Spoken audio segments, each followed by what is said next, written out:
নমস্কার, ইতিহাসে আজকের দিনে কি রয়েছে দেখে নেব। 1761-তে পানিপথের তৃতীয় যুদ্ধে আহমদ শাহ দুররানির নেতৃত্বে আফগানরা মারাঠাদের পরাজিত করে। 1814-তে ডেনমার্কের রাজা সুইডেনের রাজার হাতে নরওয়েকে ছেড়ে দেন। 1858-তে নেপোলিয়নের ওপর ব্যর্থ হামলা চালানো হয়। 1899-এ প্রকাশিত হলো উদ্বোধন পত্রিকা। 1903-এ ঐতিহাসিক নিহার রঞ্জন রায়ের জন্ম। 1905-এ অভিনেত্রী দুর্গা খোটের জন্ম। 1926-এ সাহিত্যিক মহাশ্বেতা দেবীর জন্ম। 1938-এ আজকের মকর সংক্রান্তির দিনে বেলুড় মঠে রামকৃষ্ণ মন্দিরের দ্বারোদ্ঘাটন হয়। 1969-এ মাদ্রাজ রাজ্যের নাম হলো তামিলনাড়ু। 1919-এ বিশিষ্ট চলচ্চিত্র ব্যক্তিত্ব তথা প্রথিতযশা উর্দুভাষী কবি ও সাহিত্যিক কাইফি আজমির জন্ম। 1924-এ বিশিষ্ট অভিনেতা ও গায়ক সবিতা ব্রত দত্তর জন্ম। 1926-এ সাহিত্যিক ও মানবাধিকার আন্দোলন কর্মী মহাশ্বেতা দেবীর জন্ম।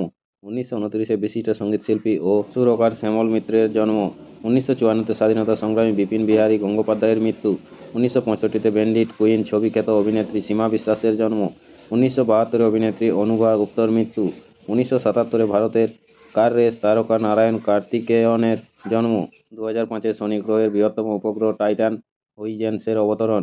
2008-এ নাসার পাঠানো মেসেঞ্জার নামের মহাকাশযান প্রথম বুধ গ্রহের অদেখা গোলাকারদের ছবি তুলতে সক্ষম হয়। নমস্কার, আজকের ইতিহাস এই পর্যন্তই। পরের ইতিহাসটি পেতে চ্যানেলটি সাবস্ক্রাইব করে পাশে থাকা বেল আইকনটি অল করে রাখুন। সবাই ভালো থাকুন, সুস্থ থাকুন। দেখা হচ্ছে পরের আপডেট ইতিহাসে। নমস্কার।